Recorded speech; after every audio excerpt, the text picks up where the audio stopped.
This podcast is part of the Blueberry Network. It's a place where listeners and podcasters come together.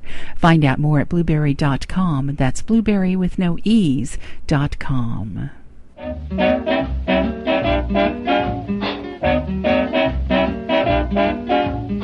Hi everyone, this is Bob Camerdell for the Old Time Radio Network. Here to invite you to join me as we travel back in time, back before TV was, to that golden age of radio. The mystery. The shadow knows.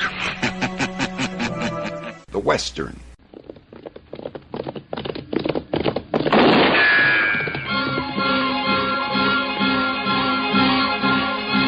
The music.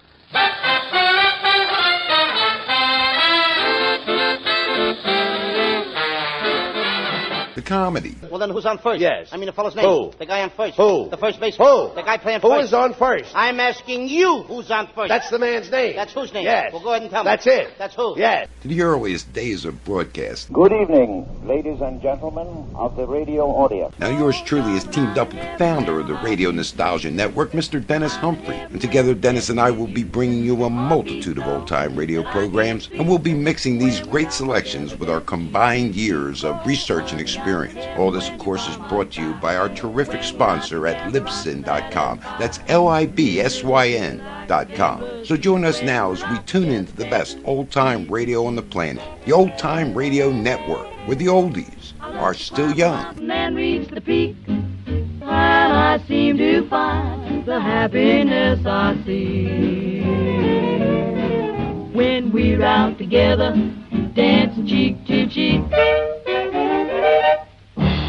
Now to our featured program. The Mutual Broadcasting System presents The Family Theater, starring Lee Bowman and Frank McHugh. George Murphy is your host.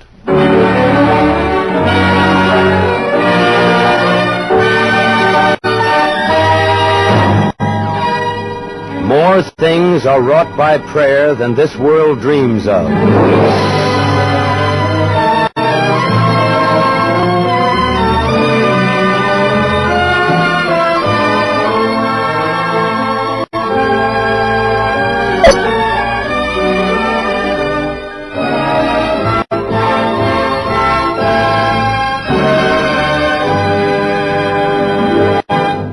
Good evening, this is George Murphy as your host of Family Theater tonight. I want to welcome all of our new listeners and say thank you to all of the old friends whose loyalty and word-of-mouth enthusiasm for our program and its purposes have helped us to grow tremendously. Family Theater, as you know, is dedicated to a purpose no one can quarrel with, a happy family. We number quite a few million now, and that's an encouraging note. It means that all of you join with us in the belief that a happy family is not only our most precious possession, but is also the very foundation of the peace and understanding which is needed in the community, the nation, and the world today. We also share the simple conviction that prayer, family prayer, can help keep our families well and happy, can help keep our homes together. For a family that prays together stays together. And now it's time for our play. Tonight, Family Theater presents an original story entitled A Bunch of Keys, written by Bud Lesser and starring two of your favorites, Lee Bowman and Frank McHugh.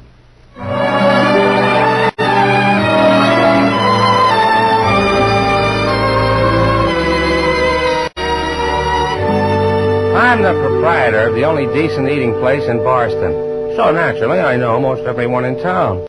A few people try Miss Madigan's once in a while. But they get tired of the tea room whipped cream goo. So they come back to Jimmy. That's me. Oh, you wanted to know about Joel Hammond. Well, it's an interesting story. I can't tell you the ending because the ending hasn't been lived yet. But I can tell you quite a bit about the beginning.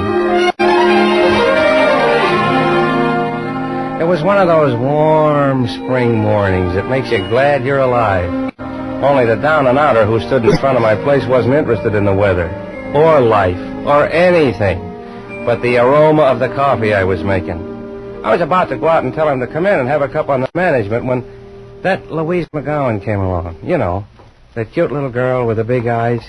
She had her head buried in the morning paper as she rounded the corner. Oh, I'm sorry. I didn't see you. I guess I... That's all right. You don't weigh very much. Oh, I guess that's because I dash around so much. Oh. Is, Jimmy's open? Yeah. Can't you smell the coffee? Yeah, and I do need a cup. Well, sorry I charged into you. I'll be sick. Hey, wouldn't you like a cup of coffee? Thanks. But I just had one down the block a ways. There isn't any restaurant down the block a ways. Oh, come on. I do owe you a cup of coffee at least. Why, you could sue me for dangerous walking. Come on now. I've been down on my luck, too. I tell you what, you can sit at the other end of the counter if I'm not your type. I'd love a cup of coffee. And I'd like to sit beside you if you don't mind. I haven't talked to anyone in almost a week. Good morning, Louise. Hi, Jimmy. I brought you another customer. You know, you should be paying me commission. Let's see. Orange juice, toast, and coffee for me. And you'll have the same, plus some ham and eggs. Double order. I really shouldn't Look, let's sit in the booth. We'll have more room to spread out the paper in case we want to read.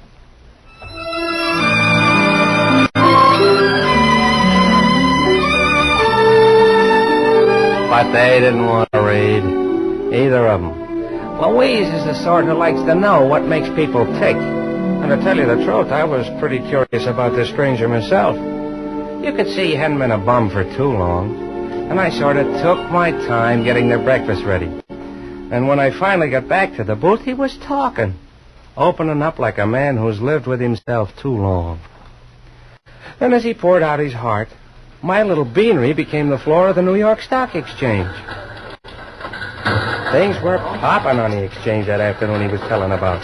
It was a frenzy of buying and selling. Joel Hammond stood by his post, tossing his bunch of keys into the air and catching them again as they thudded against the heel of his hand. This key business used to serve as a sort of a barometer, and some of the other traders used it in buying and selling. But that day, the keys went up and down at a mile-a-minute clip. The wise boys knew there was trouble in the air. This is Hammond. Put me through to my office, please. Harry? It's taken another tumble. I'll need some help. Nope, the bottom's out of industrial, too. I'll have to call on Lester and you, too. Oh? Oh, I see. Of course I understand. Hammond again. Will you get my fiancée for me on the phone? It's Plaza 3. Yeah, that's right. 3 more points. Hello? Hello? May I speak to Miss Richmond, please? Oh, Violet. I didn't recognize your voice. Violet, things have gone a little sour here. I'm afraid I'll have to borrow those bonds I gave you last week to hold for me. No, not yet. But if I can't raise some big money in a hurry... Oh, I see. That wouldn't be convenient for me to be washed up either.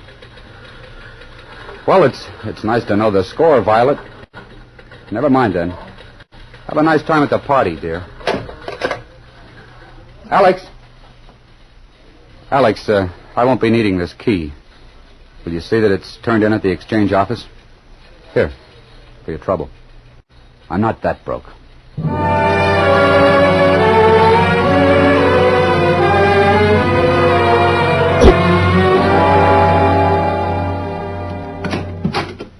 Oh, Miss Emerson. Yes? Is Mr. Finch around? Oh, no, Mr. Hammond. He left the office. They've all gone. I could have guessed it. Miss Emerson, I won't be around for a while. Someone might like an extra key. The cleaning woman, maybe. Here. A bunch of keys were still being tossed in the air as Joel took the elevator down. And he walked out of the office building for the last time.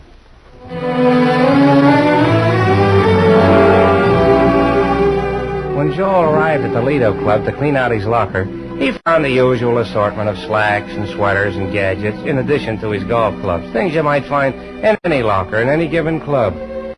But they represented something very real to Joel Hammond. They represented his acceptance. His reputation on the street was enough to get him by at the Lido Club, but the camaraderie of the 19th hole was over now. Oh, Joel, glad I saw you. I was going to phone. Afraid our foursome's off for the weekend. Oh?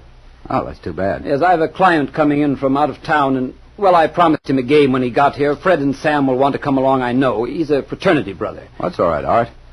I think I may be out of town anyway. I wanted to talk to you about something, though. Sorry, Joel. The gang's waiting for me on the first tee. Could we talk it over the first of the week or sometime? You don't have to worry, Art. I just wanted to give you that iron you always had a hankering for. Oh, thanks. But just by luck, I stumbled across one at Spaulding's yesterday. Almost exactly like it. Thanks awfully, though. Be seeing you.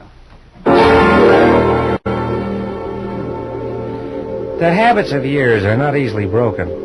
Joel went out of the clubhouse, tossing his bunch of keys into the air, apparently unmindful of the fact that the bunch had been reduced from 6 to 2 in a few hectic hours.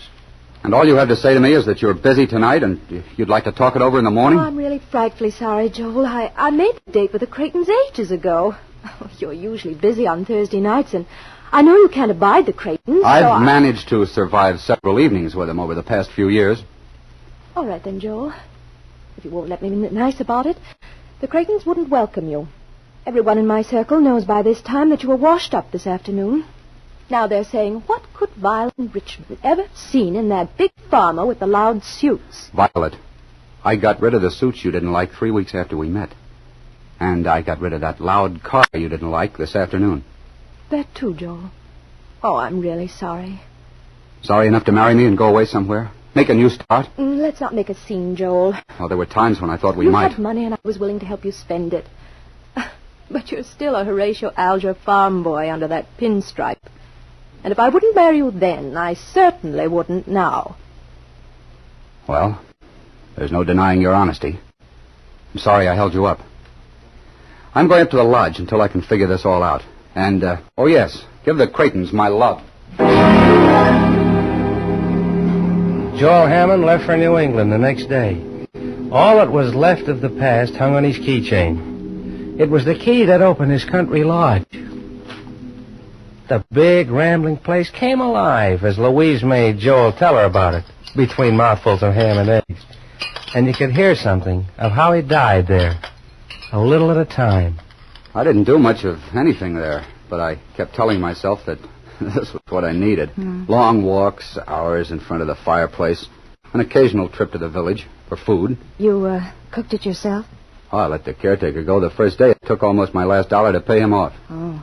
And after that, you were completely alone? For a month. Maybe more. I didn't keep track of the time. I slept a lot. When I slept, I didn't think so much. And then I had a visitor. Oh? He brought me a letter about an engagement present. Who was the letter from? Well, it was signed by a lawyer, but it was really from Violet. It tied the pink ribbon on the whole situation. I see. She wanted something, but you had nothing left, huh? Just the lodge. I still have the letter. It's right here. It makes nice reading. This communication will serve to inform you that the country lodge now being occupied by you was purchased in 1943 and in accordance with your instructions was registered under the name of Miss Violet Richmond. She has informed me that she has sold aforementioned property, and since the new owners desire occupancy at an early date... But she couldn't do that. I left that very day. The place held no refuge, no peace for me anymore.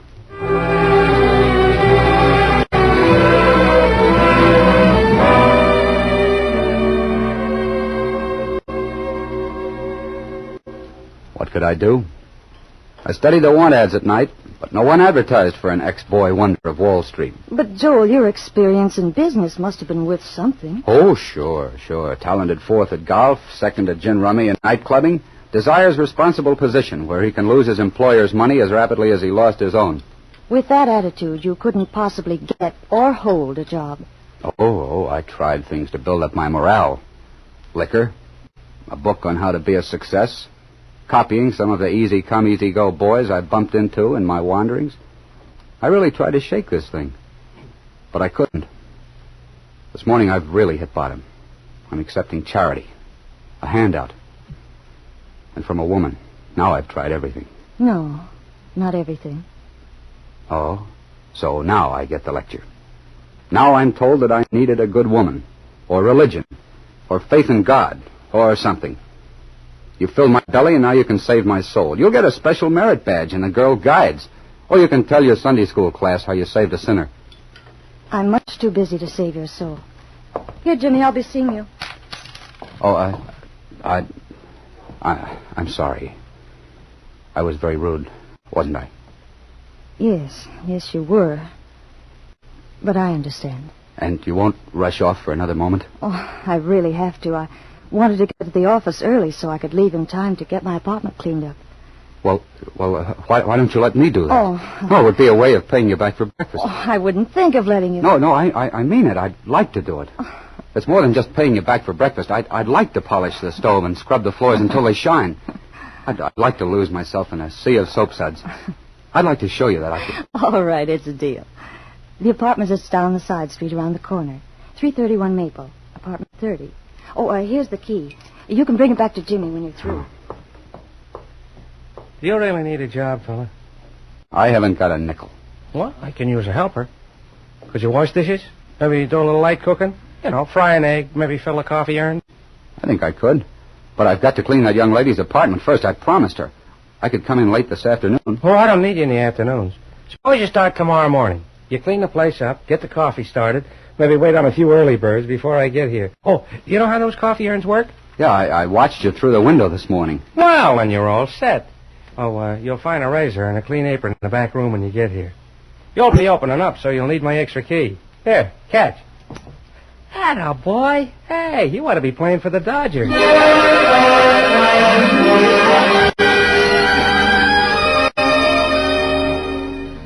He didn't hear my last great witticism. He was looking around the counter for something. He found it at last. A small piece of twine from one of the sugar sacks I'd been emptying. He took his 2 keys, that's the one to Louise's apartment and the one to my beanery, and he tied them together. He was tossing them up in the air.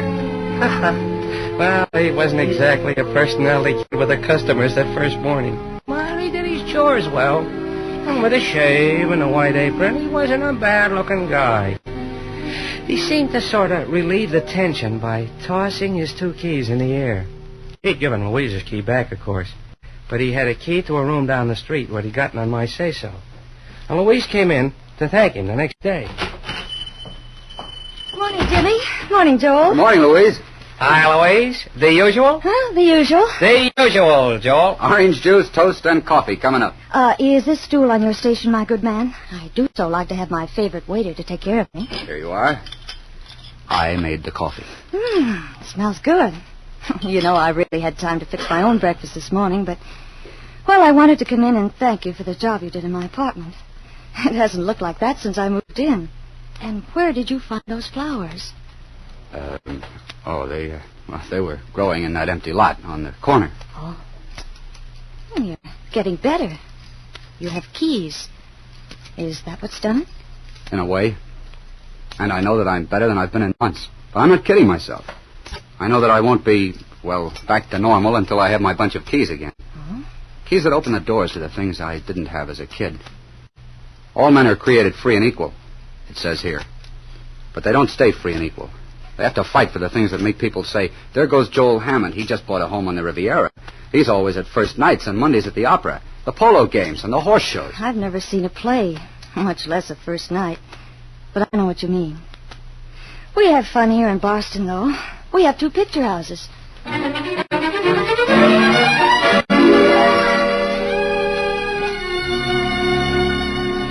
Joel and Louise took in both the Orpheum and the Bijou that week, and he continued to work for me. After that tirade the first morning, he seemed to settle down to his new job. Assistant to the owner of a beanery in a 1-horse town. And then suddenly, after a few months, he quit. He didn't say why. I didn't ask. But I had an idea. He'd gotten a chance to add another key to his new bunch. Well, here I am, Mr. Bryant. Which is my desk. Your desk? The whole shebang is yours. You're the manager. Well, I'm sorry to seem like an ingrate, Mr. Bryant, but this whole thing doesn't make sense. You offer me a job as a real estate salesman at twice what I was getting at Jimmy's, and now you tell me that I'm the manager of the whole outfit? I liked your manner the first time I laid eyes on you. And I have confidence that you can make money for both of us. The salary's only a starter. All right. Go ahead. I need money. I have to have it if I'm going to get where I expect to go. Again. But I have to know the setup. Why did you pick a town like Boston? And what made you select the assistant hash slinger in a lunchroom as your prize salesman? Oh, get off your high horse, Hammond. Joel, The deal's on the level, but I'm not making any claim to being a philanthropist. I'm a businessman. Yeah, I know you built that swell new house way out near the airport. But you wouldn't need a salesman to sell that house in these times. I'm going to build 500 of those houses, Joel, my boy. And I'm going to rent them to veterans at low rents, and they'll fill up in a hurry. Well, they sure will. Veterans need homes. But you say you're a businessman, and there isn't much profit in becoming a one-man veterans housing committee. Where's this big profit? Gad, you are a suspicious soul, and I'm glad you are. This way you'll be able to answer others when they put these questions. The deal is simple. With 500 new families moving into an undeveloped community, there's a great opening for the local businessmen. The project will need markets and hardware stores, maybe a movie house, even a restaurant. Oh, any number of things. It'll be a little city all by itself. Yeah, where does the profit come in? I've bought all the property around there. Got it for a song. And we're going to sell it at a very handsome profit. Sounds good. Well, where do I fit in? Well, you've met most of the local businessmen since you've been working at Jimmy's, and they like you, according to all I hear. You've got to sell them on the idea of helping us help them make Boston grow. I couldn't do it, and maybe you can't either. They're suspicious of anyone who hasn't lived in the town for at least 25 years. But if you were to tell Jimmy the idea of becoming the president of our community plan, they might go for it, eh? The folks in this town think a lot of him. He gets the credit for providing homes for 500 veterans and a new center for profitable stores, and I sell a lot of land I got cheap at a real profit. I'm figuring you in for half.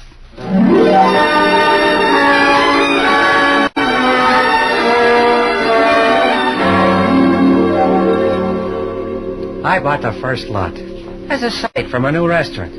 Oh, Joel was busy, talking at the town's big money almost every night. You'd be helping the Veterans Committee and yourself at the same time, Mr. Schmidt. They have to have a meat market. Jimmy sees things our way, Mr. Gardner, and there'll be lots of kids who'll need new shoes in the new project. Yeah, Jimmy bought the first lot. But we'll need a drugstore, too, Mr. Skinner. I don't think the soda fountain will hurt Jimmy's business too much. A furniture store? Should do well, Mr. Levy. You'll also be giving the vets a hand in building up the community.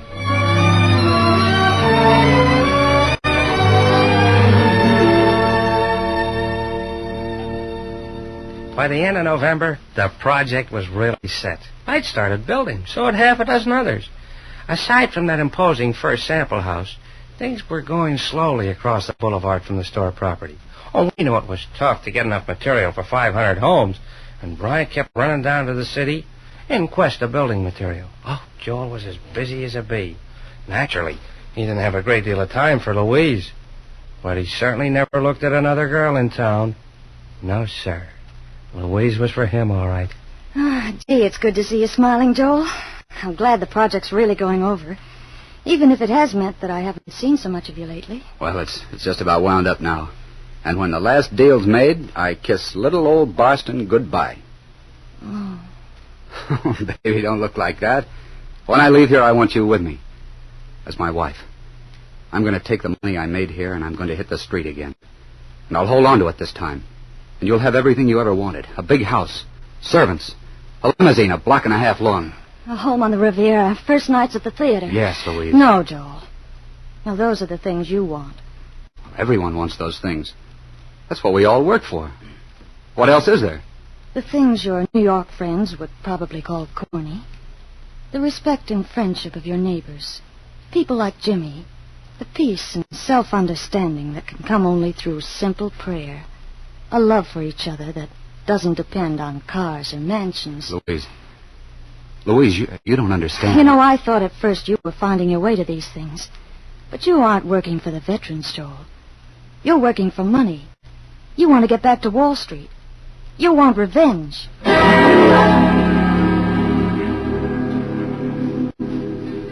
I knew there was something wrong. They stopped seeing each other. And Joel went ahead with his recreational center deal as though it were the only thing in the world that mattered. I found out later that he was planning on spending Christmas in New York. It was the day before Christmas when he finally closed the sale. Here it is, Mr. Bryant. Cash on the line for the last piece of property. And I've got all the rest of the money here. We split 2 ways, like I said. Cash on the line, that's Bryant's. Thanks, Mr. Bryant. You won't be needing me here anymore, so I'm leaving for New York tonight. I wish you luck with the project. Oh, are you kidding? Well, I'll be on the same train. Oh, swell. Going to spend the holidays in the big town? Oh, I'll spend more than that, I guess. Easy come, easy go. If I never see this burg again, it'll be okay with me. Yeah, but the houses. You can't mean that. I'm not putting up any houses in this one-horse town. I got my profit. Let Jimmy and his pals build the homes if they want them. Why, Bryant, that's fraud. You can't get away. Oh, take it easy, Hammond. We're within our legal rights. I sold property that belonged to me. I just happened to change my mind about the veterans' homes. I found out that material was too tough to get or something. You can't do that to the people here, to the veterans. Oh, now don't pull any hero stuff on me. You pulled plenty of shenanigans when you were on Wall Street. Oh, yeah. I knew who you were when I saw you working in that beanery. And I wasn't kidding you any either. You knew what we were doing. I didn't know. But everyone here will think I did. But you won't be here. Oh, yes, I will. I decided to stay in Boston. I'm going to face this thing out. And you're staying here too, Brian. Now, listen, Hammond, you got a safe out. Look, no one's going to blame you for all this. Jimmy's the president of the Boston Helps Our Veterans Committee. He thought up that swell-sounding title. He was the one who vouched for the outfit. He was the one who got the town council to put the official stamp on it. Let him take the rap. Why, you dirty chiseler. You can't get away with this, you cheap hero. Hand over that cash, Bryant. Thanks. That money is going into the bank tonight. It's going to be used to build these homes. You'll get your share of the rents whether you stick around or go. Frankly, I don't care what you do. Merry Christmas, Mr. Bryant.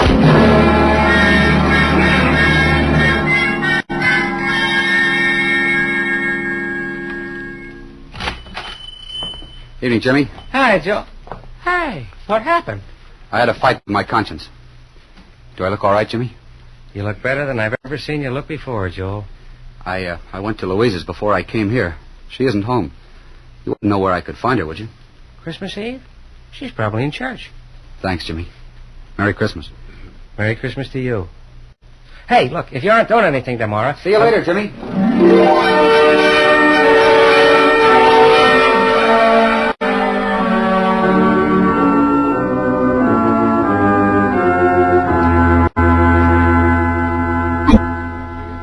Louise. Joel. Louise, I'm here to stay. I found out that all those things I thought I wanted again. Just hold my hand, darling. Service. And Christmas has, for too long, represented material things to many. Our lives are enriched not by presents nor possessions, but by a full understanding of our own souls and of the real values of this world. If you have this understanding, you'll have no difficulty finding the keys of the kingdom of heaven. Merry Christmas, and God bless you.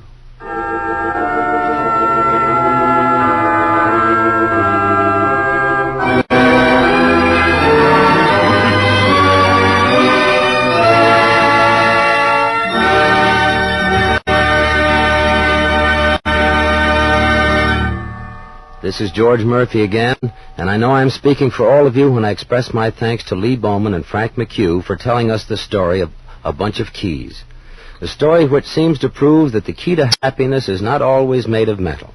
You know, every one of you listening in has a story of your own, one that's still being written, the story of your life. And the wonderful stories, those you can be proud of, are probably not at all unusual. They're about a boy and a girl who got married, stayed married, and raised a happy family. Now, if that's your story, you're pretty lucky, and you know it. Because keeping a family together and happy isn't always easy. Raising kids the right way isn't always easy. But then, anyone in his right mind knows that nothing worth having comes easy. Keeping a family together and happy is an uphill fight. Problems all the way, granted. But remember, you don't have to climb that hill by yourself. Have you ever thought of asking for help? Ask God's help. Ask and ye shall receive. You know that. No family is so self-sufficient that it can ignore God. There's no problem so big that it can't be solved with God's help. So pray. Pray together with your family. Thank God for what you have and ask Him for what you need. Do that, and you take the biggest step you've ever taken towards one of the most wonderful things in life, a happy family.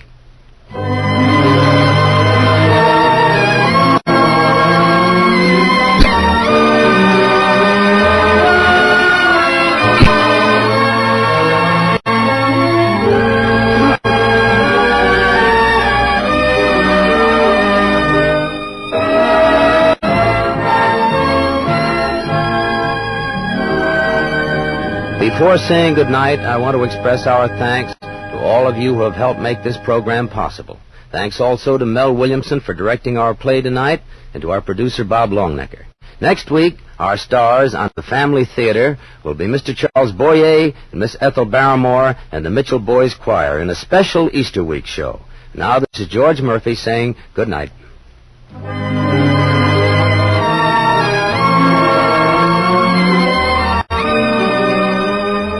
This series of the Family Theater broadcast is made possible by the thousands of you who felt the need for this kind of program, by the Mutual Network, which has responded to this need, and by the actors and technicians in the motion picture and radio industries who have volunteered their services to fulfill it. This is the Mutual Broadcasting System.